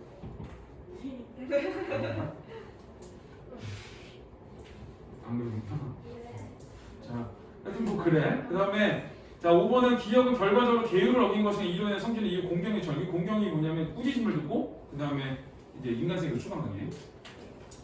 그래서 여기서 불도를 어겨서 추방당하는 거야 가장 근본적인 원인은 어디부터 시작이냐? 술 마시는 것부터 시작이야. 자, 그 다음에 이건 답이 2번이고 자 2번은 A와 B에 대한 이해인데 A는 비표조, B는 실어지. 그래서 1번은 신분을 먼저 밝히는. 그렇지. 나는 육관대사의 육관대사의 제자고, 그다음에 우리는 위부인의 시녀들이고, A에서 상대방을 배려하는 듯한 비난하는 의도. 비난하지 않지. 그냥 공손하게 비켜줘 그러지. 그래서 2번이 답이야. 자, 3번은 거절했지. 못 비켜. 다른 길로 가고. 자, 그다음에 인용을 했는데, 자 길에서 남자는 왼쪽으로 여자는 오른쪽으로 따옴표 써서 직접 인용했고. 그 다음에 5번은 팔선녀와 섞여 있기까지 과정이 드러나 있다라고 해서 거기 그 5번 같은 경우는 여기는 과정이 어디냐면 그 첫 번째 줄이에요. 그러니까 육관대사 문안하고 돌아오는 길에 우리가 여기 앉아 있어요. 이런 거. 그래서 자 2번, 5번도 맞는 거야. 그래서 2번이다. 자, 그다음 236은 이제 팔선녀하고의 이야기가 계속 나와. 자, 성진이 웃으며 대답하되 놀렸잖아. 너는 도술 없어?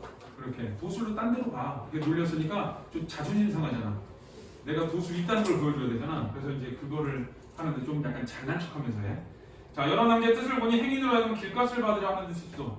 아, 니네가 길값을 원하는구나. 그래서 그러나 가난한 중에게 어이 금전이 있으리요. 마침 명주 8개가 있으니 이 주가 구술 주자야. 그래서 명주라는 거는 명주실이 아니라 구술이야. 구술 8개가 있으니 이것으로 길값을 치르겠나이다. 그래서 진짜 구슬이 있는 게 아니라 손을 들어 복사꽃 가지 하나를 꺾어 팔선 옆에 던지니 그 8봉우리가 땅에 떨어져 8개 명주로 화하였다. 그러니까 꽃잎이 결국은 명주가 된 거지. 요거 이제 도술 부린 거거든. 전기성이고. 자, 이거는 그 선녀들 놀렸잖아. 너 도술 없어? 도술로 가 그랬더니 너 도술이 없나 봐? 이렇게 놀리니까 도술이 있거든. 하면서 이걸 보여준 거예요. 그래서 요거는 그 어떤 그 능력을 과시하고 싶은 욕구도 있지만 또 다른 측면으로는 이 팔선녀와 희롱했다 그러거든. 그러니까 같이 놀았다는 뜻이야. 근데 그렇게도 봐. 자, 그래서 그 다음에 각각 팔선녀와 각각 주어 손에 쥐고 성진을 돌아보면 찬연이 한번 웃고 8명의 예쁜 여자가 비록 이 사람이 승려지만 내가 도술을 부려가지고 구슬을 만들어줬더니 나를 보고 한번 웃고 갔어. 그럼 이제 성진의 마음이 흔들리겠지? 지금 술도 먹었으니까. 그래서 바람을 타고 공중으로 올라갔다. 성진이 석교에서 오랫동안 팔선녀 가는 것을 바라보더니 그게 관심 없으면 안 보면 되거든? 근데 예쁜 여자애들 자기 보고 윙크 웃고 가서 그러니까 이제 그쪽에 미혹당해가지고 그쪽을 바라보고 저 어디 가시나? 저분들 이렇게. 자, 그래서 여기 오랫동안 팔선녀 가는 곳을 바라봤다는 얘기는 이 팔선녀한테 미혹당한 거예요. 그래서 거기는 어떻게 되냐? 두 번째는 이제 팔선녀와 여기는 교과서 말대로 하면은 자, 언어로 수작을 하고 자, 자, 그 다음에 미혹당했어. 팔선제기 미혹당했어.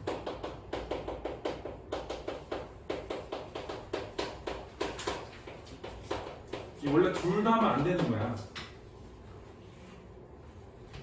길 가는데 어떤 승려가 와가지고 예린이한테 저 전화번호 좀. 왜요? 저 기독교인데요? 그랬더니 아니 제 마음에 들어서 이랬다고 생각해봐. 미친놈 아니냐고? 그치? 땡중이지 땡중. 아니면 또 하나는 이제 그게 언어로 푼다고 했어. 그 다음에 예린이 가는 거 계속 보고 있어 이렇게. 승려가 그러면 안 되지. 승려는 그러면 안 되는데 이상하잖아. 그러니까 이런 것들이 전부 다 그 불도를 어기는 이유야. 이성에게 관심을 가진 거거든. 근데 얘도 뭐 때문에 여기도 어떤 것 때문에 이렇게 된 거야? 술 마셔서 이 여인들을 만나서 수작 부렸고 그 다음에 미혹당한 거지. 그러니까 모든 거의 근원은 술 마신 거야. 이게. 물론 이제 술 때문에 이런 걸 한 건 아니야. 술이 바탕에서 이렇게 만나게 되고 그 다음에 연결되는 거지. 자, 그 다음에 자 바야흐로 자, 그래서 구름 그림자가 사라지고 향기로운 바람이 가라앉았다. 바야흐로 성진이 석교를 떠나 스승을 가서 뵈니 스승이 늦게 온 일을 묻게 대답하기를 용왕이 심히 후하게 대접하고 떠나는 것을 만류하니 그게 아니지. 술 마시다가 세수하다가 그 8명 여자 만난다고 봤어요. 이래야 되는데 그걸 안 한 거야. 거짓말한 거야. 자, 차마 떨치고 일어나지 못하였습니다. 거짓말한 거지. 거짓말. 근데 육관대사는 다 알고 있어. 그지? 엄마들은 다 알고 있어. 나중에 엄마한테 한번 당해봐. 엄마 전화 딱 하면은 너 어디야? 집인데? 그러면은 그래? 엄마도 집인데 그래. 난 집이 아닌데. 너는 어느 방에 있을까? 뭐 이러거든. 옛날에 당해서 친구들이 놀고 있다가 대학 때 한밤 중에 너 어디야? 그러길래 한밤 동안 아니야. 놀고 있다가 집인데? 그랬더니 나 안방에 있는데? 그러더라고. 사실 우리 엄마 밖에 있었어. 근데 내가 그랬더니 너 거짓말하고 있지. 그래서 그래? 당당해 저 사람이. 맞아. 그랬어. 너 누구네 집에 와 있는데 왜? 그랬더니 거짓말하지 말아야지. 그리고 저는 딱 들어버리더라고. 촉이 어마어마해. 내가 옛날에 오락실 가 있을 때 우리 엄마가 쓰고 오더니 뭐하니? 그러더라고. 엄마의 육감. 엄마의 육감. 엄마는 다 알고 있어요. 여기도 육관대사는 다 알고 있어요. 안 당해봤구나 그런 거 엄마한테? 네. 엄마한테 조만간 당할 거야. 그러지. 고3 때 한번 너 어디야? 쓱한데? 이렇게 하면 너 영상통화로 전화를 하지 마 엄마들이. 알고 봤더니 PC방인 거예요. 자, 아니 오늘은 이제 육관대사는 다 알고 있는데 그냥 티를 안 낼 뿐이야. 그냥 그리고 성진은 거짓말을 하고. 자, 대사가 더는 묻지 않고 말하기를 물러가 쉬어라. 하여 성진이 자신의 손방에 돌아오니 날이 이미 어두워졌다. 성진이 8선녀를 본 후에 정신이 잘못 황홀한 마음에 생각하되 자 여기 그 작은 따옴표로 있는 부분이지 여기 중요해. 왜 중요하냐면은 여기도 이제 추방되는 이유가 나와. 자 다 섞여 있는 거야. 술 마셨다가 이거를 숨기기 위해서 세수하다가 팔선녀를 만났지. 그래서 팔선녀가 언어로 수작을 했고 미혹 당했어. 그러다 생각을 하는 거지. 얘는 승려야. 돈도 벌지 않아, 돈을 이제 가난하게 사는 거고, 기본적으로는. 그 다음 이성과의 관계가 끊어지는 상태인 거네. 자, 남자로 세상에 태어나서 어려서는 공명의 글을 읽고, 공자 맹자의 글을 읽고, 자라서는 요술 같은 임금을 섬겨, 나가서는 장수가 되고, 들어서는 정승이 되어, 이게 이제 출장 입상이라고 해서 결국 출세하는 거야. 자, 기단 옷을 입고, 옥대를 차고, 옷걸이에 조회하고, 눈에 고운 빛을 보고, 귀에 좋은 소리를 듣고, 은택이, 은혜와 덕택이 백성에게 미치고 공명을 후세에 드리는 것이 또한 대장부의 일이라. 거기서 끝나야 돼. 뭐를 생각한 거냐면은 어떤 유교의 입신양명을 요금에 대해서 생각을 한 거예요. 남자가 태어났으면은 높은 벼슬을 하고 잘 먹고 잘 살아야 되는 거예요. 근데 지금 얘는 뭐야? 승려지. 요걸 생각을 했고, 자, 끄는 이유는 뒤에는 우리 자, 여기 줄 쳐야 돼요. 쭉 줄 쳐. 우리 부처의 법문은 한 마리떼 밥과 한 병의 물과 2억원의 경문과 108영주뿐이니 비록 그도가 높고 아름다워 정막하기 심하도다 하고 있어요. 그래서 어떤 유교의 입신양명에 대해서 생각하고, 이거는 이제 그 나름의 잠깐이지만 지향을 한 거야. 그래서 뭘 했냐면은 우리 불도는 참 좋지만 이게 가난하고 그 다음에 정막하고 이렇게 얘기를 했거든. 그래서 이 불도의 회의를 해준 거예요. 그러니까 이게 어떻게 되냐? 술을 마시고 팔선녀를 봤는데 저 팔선녀 저런 아름다운 여인들하고 놀기 위해서는 내가 출장 입장이니까 입신양명을 해서 부경을 누리고 저런 아름다운 여인들과 함께 즐겁게 살고 이런 것들이 어떤 남자로서 해야 될 일이 아닐까라고 생각한 거야. 근데 그러기에는 내가 지금 하고 있는 불도는 그냥 뜻은 아름답지만 가난하게 살아야 되고 그다음 아무것도 없는 것이라고 생각을 하는 거지. 저는 이제 불도의 회의를 느꼈어. 자, 근데 누구 때문이냐? 팔선녀 때문에. 팔선녀로 미혹당했기 때문에 저런 여인들과 함께 사는 건 뭘까 생각하는 거지. 자, 그래서 이제 세 번째는 이제 불도의 회의를 느낍니다. 그래서 요거 때문에 이제 결국은 추방당한 거야.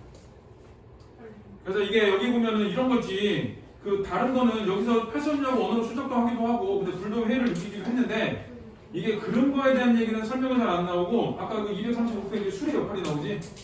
술의 역할만 굳이 의미를 부여했거든. 이 모든 게 술 마신 것 때문에 시작인 거야. 술 마셨어. 그걸 숨기기 위해서 세수하고 가다가 팔선녀 만나고 만나니까 예뻐. 그러니까 거기에 미혹당하고 그 다음에 그 미혹당했기 때문에 어떻게 하면 저런 여인들과 함께 살 수 있을까 생각을 한 거지. 그리고 이제 그게 뭐냐 이 유교의 입신양명을 내가 따르는 거야. 자 근데 그거는 자 그러면서 그거를 추구하면서 잠시 추구하면서 내가 불도의 회의를 느낀 거지. 그래서 여기서도 이런 설명 안 나오고 얘만 하다가 설명이 나온 이유는 모든 것의 시작점이 술 마시는 게 시작이라서 그래. 술이 문제지.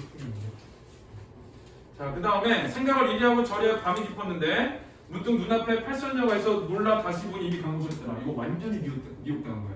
이게 뭐 한여까지 왔다 갔다 해요. 자 성진이 크게 놀라 뉘우치며 생각하지. 그래서 이제 반성을 해.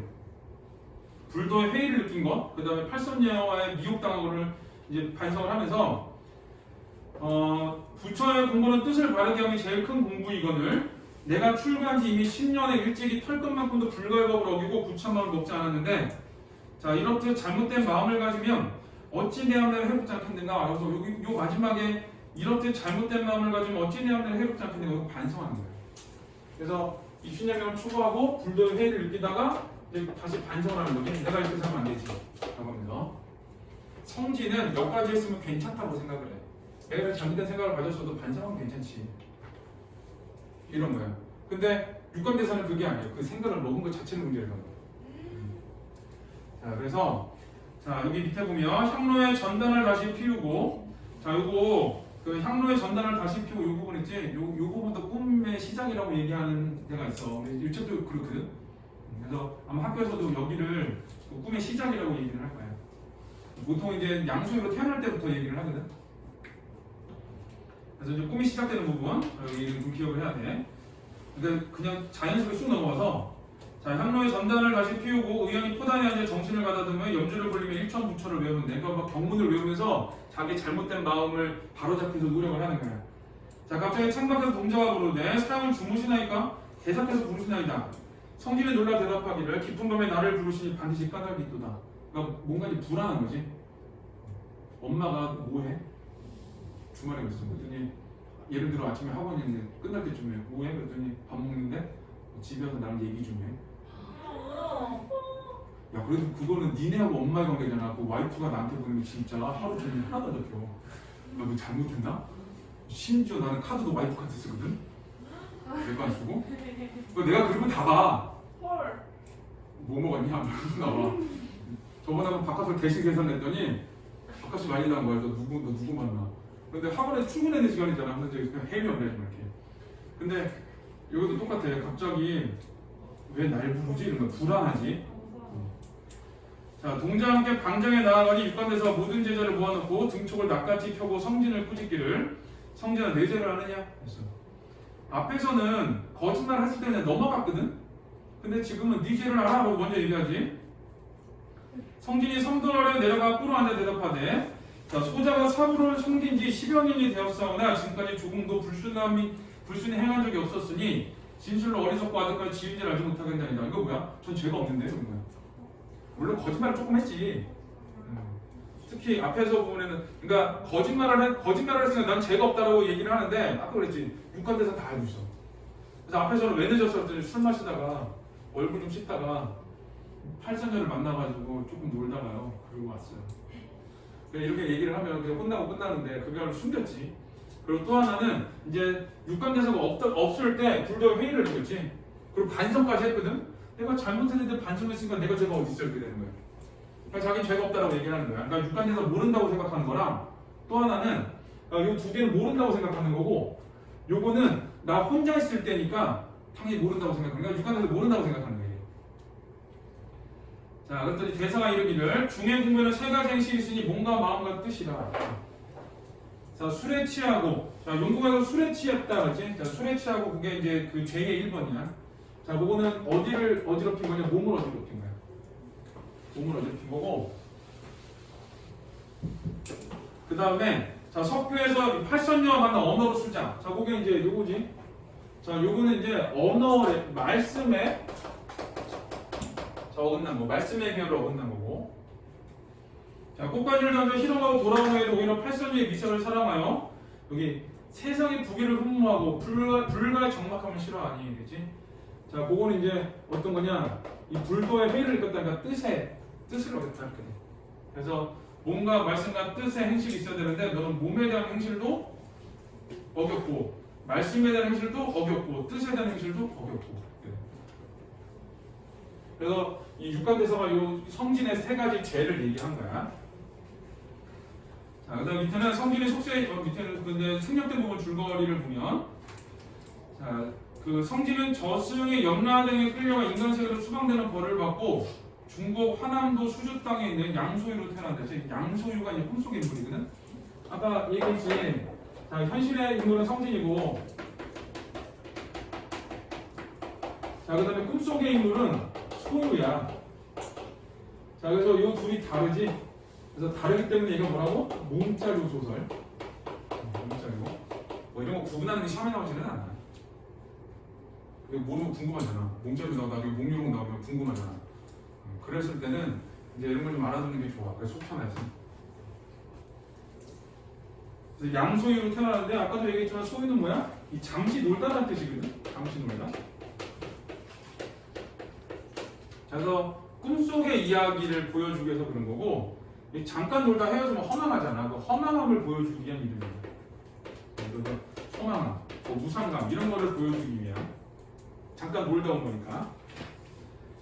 자, 그 다음에 양소유는 과거의 급제한 뒤 반란을 평정하는 등 나라의 공을 세워 높은 벼슬에 오르고 황제의 동생인 난양공주를 비롯한 8여인을 만나 인연을 맺는다. 그래서 이제 2처6첩이라고 그래. 2처6첩. 심지어는 자기 죽이로 자기까지 첩으로 나가. 이상하지. 그리고 결혼을 하니까 첩을 하나 딸려 보내. 막 이런 식으로 인연을 다 맺어. 그래서 부인은 2명이고 그 다음에 첩은 6명이고 그래. 그러니까 입신양명도 했고 그 다음에 8명의 여자하고 결혼도 했고 그랬지. 그러니까 이 현실에서 생각했던 모든 어떤 욕망을 다 이뤄낸 거야. 그래서 요 꿈속은 어떤 거냐? 자, 꿈은 자, 그 성진의 욕망을 모두 이뤄낸 공간이야. 자, 이뤄낸 공간이고, 자, 그런데 욕망을 이뤄내기는 했는데, 자, 이거 여기에서 뭘 느끼냐? 이제 무상감을 느껴.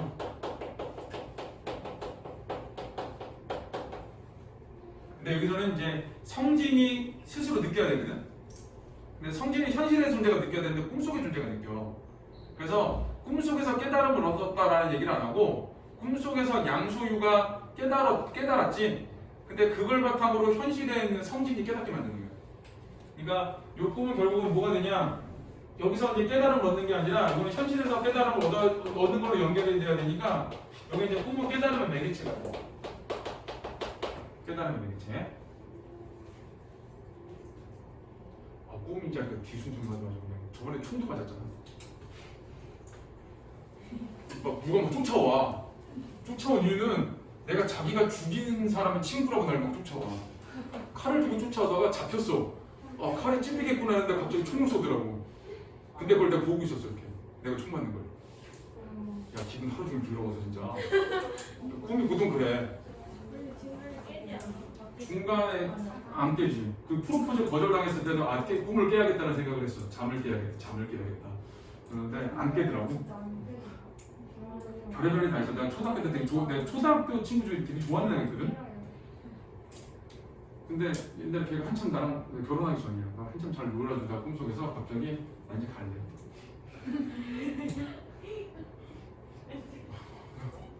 그리고 왜 어학연수 갔어? 맞아, 아 그 꿈인가 보다 했거든. 근데 어학연수 갔는데 계속 연락을 하더라고. 메일 보내고 막 그러더라고. 그러다가 내가 이제 장난으로 그 메일을 하나 보내 영어로 나랑 같이 우산 쓰지 않을래? 이렇게 영어로 해서 보냈어. 나랑 사귀지 않을래? 나랑 비 오는 날 우산 쓰자고. 연락 낭만적이지 않냐? 우산이랑. 그랬더니 걔가 제목에다가 예스라고 써놨어. 야, 그 마우스 이게 이러는데 이거 어떡하지? 했는데 그 아까 꿈 얘기 있지? 나 이제 갈래. 와가지고 만났는데 얘기가 잘 안 되더라고. 헤어졌어요? 그래서 헤어졌어. 그래서 헤어지고 결혼할 때쯤에 이제 걔를 또 만났어. 아니 계속 만나던 애야. 그냥 만났는데 그 계속 이렇게 만나는데 걔가 어느 날 그러더라고. 너 그때 나한테 왜 그랬어? 그러더라고. 근데 나도 똑같아요. 너 그때 나한테 왜 그랬어? 그러거든. 그냥 좋으면 좋다고 얘기를 해야지. 근데 아 이게 참 안 나오더라고. 그 말이 참 안 나오더라고. 이게 너무 어렸을 때 친구니까. 내가 잘못한 거야. 아니, 내가 나한테 그래. 네가 잘못한 거야 그러더라고. 그래서 이제 헤어졌어. 내가 한번 연락을 했는데 까였어. 어머. 결혼하는데 연락을 했어요? 아니, 결혼하면서 같이 만난 와이프인지 알아. 되게 싫어. 결혼하는데 연락을 하는 거야? 친구니까. 아니 걔도 결혼했는데 뭐. 그런 괜찮지. 친구인데 못돼. 뭐 지금 별의별 애들 다 있어 나. 근데 그 꿈이 이렇게 보통 꿈을 그런 꿈. 근데 까이는 꿈, 총 맞는 꿈. 요 근래가 최고였어. 요 근래가 프로포즈 2번 까이는 꿈. 아 진짜 기분 역같처럼. 또 이따 노래 들으면서 또 위안을 삼아야겠다. 힐링을 느껴야겠다.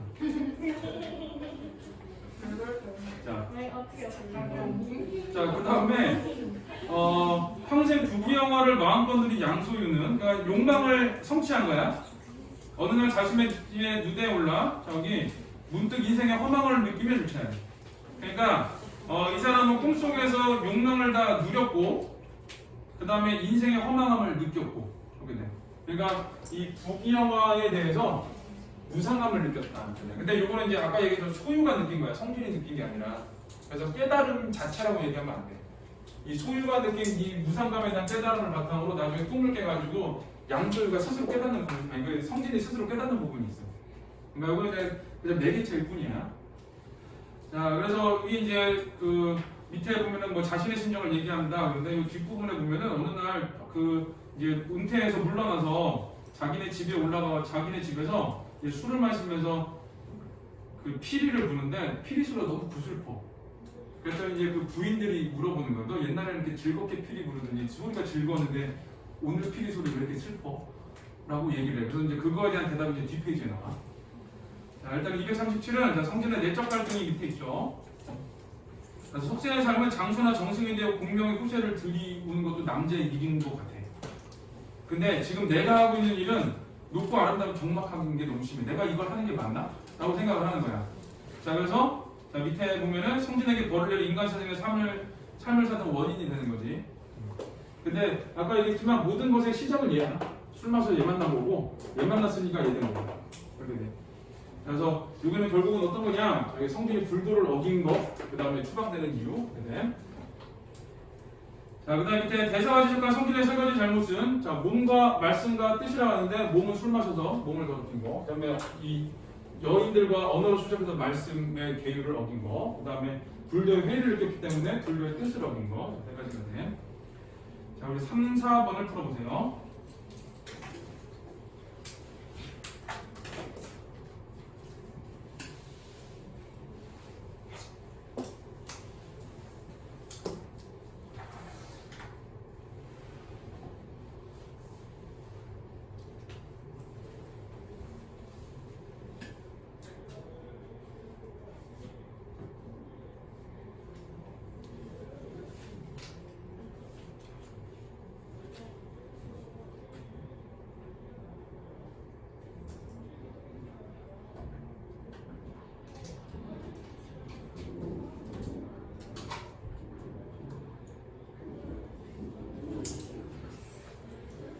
빨리 집에 가자.